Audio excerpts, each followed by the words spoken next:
Hey, what's up guys? Dave from Team Rubalcaba Network, episode 2 called Back in Black. Hey guys, so thanks for tuning in for another episode. So far, I mean, I'm excited. Episode 1 was pretty cool. I'm just excited to get into episode 2. So without further ado, hey, just make sure that if you enjoy these videos, guys, make sure you subscribe. I'm trying to get to my 1,000 subscribers, man. So you can help me by, if you enjoy it, subscribe. We're gonna have a lot of videos, guys. I'm also gonna have, probably just like last year, some season 3 predictions, so you don't wanna miss those. So make sure that you subscribe. Make sure you hit that bell at the top, all right, guys? Let's get started. Let's jump into season 2, episode 2, Back in Black.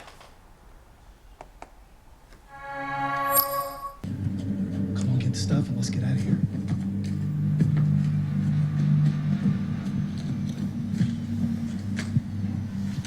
Let's go, we don't have all day.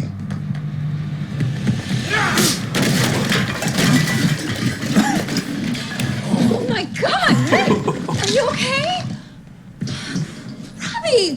What is wrong with you? What's wrong with me? You haven't been here in days. I thought someone broke in. Okay. When are you coming back? A few days? Week and a half tops. Yeah. So you have the whole place to yourself. Poor Robbie, man. Like, he's finding balance. It's just, God, like... Poor Robbie, dude. See, what, you know, there's a parallel between, you know, Robbie and Johnny, man. They both have, like, this kind of messed up childhood, and they're trying to right the ship, and as they're trying to right it, something else keeps pulling them off. It's tough, man. They're more alike than they probably realize. Hey, about time I heard from you. Did you miss me? A lot. Please don't hang up. Aisha doesn't know I'm using your phone. What do you want? I know I screwed up. I made a mistake. I just want things to go back to the way they were. Yeah, well, it's not that easy. Look, I'll do anything. I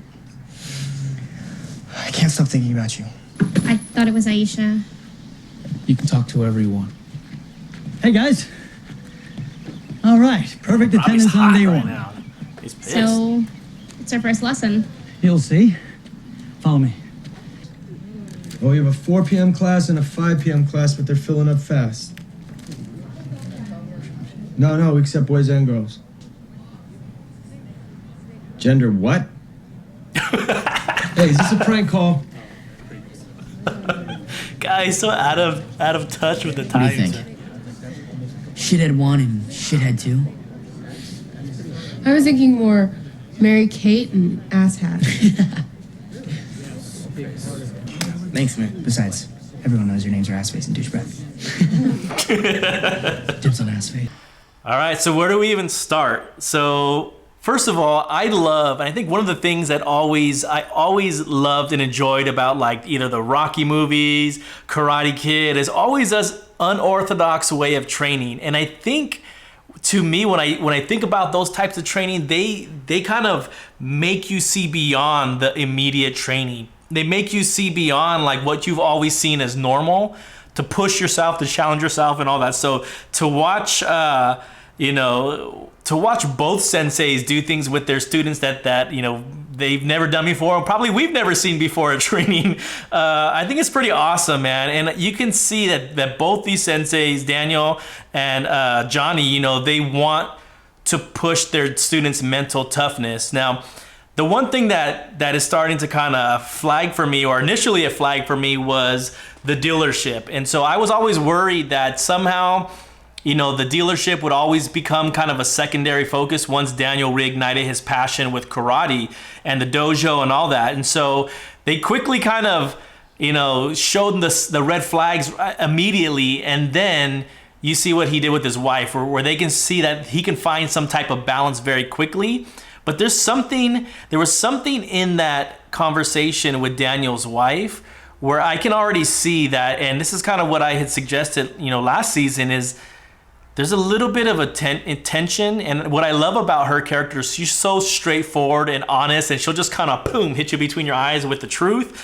And I think at some point this is going to cause a lot of tension. And so as you see that now Daniel knows that Kreese is alive and back in the picture, how is this going to affect his family life? And that's probably what I've always worried about in this series, is that as the tension rises, as the tournament starts to, you know, get closer, you know, and then we do know that new characters are coming in that are going to cause conflict with Daniel's kids and Robbie and all this other stuff that's going to happen, and Miguel.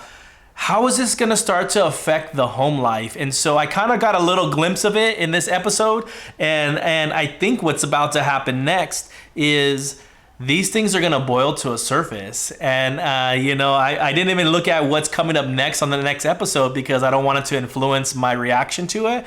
But I'm kind of concerned, like, what's about to happen next. And now that we know Kreese is involved, and now it looks like Kreese is trying to be more actively involved, not just an outsider observing, I think at some point there's going to be a major conflict between Daniel, Johnny, and now Kreese. So let's just kind of see, let's hold on, let's see what's going to happen in the next episode, and I'm excited to see where it goes next. But it's cool to finally see these dojos kind of start moving their students in the right direction.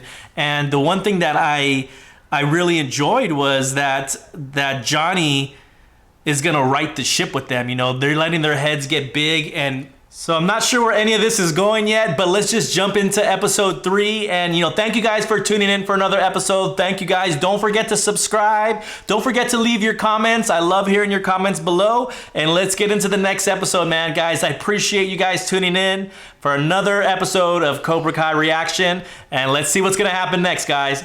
Thank you.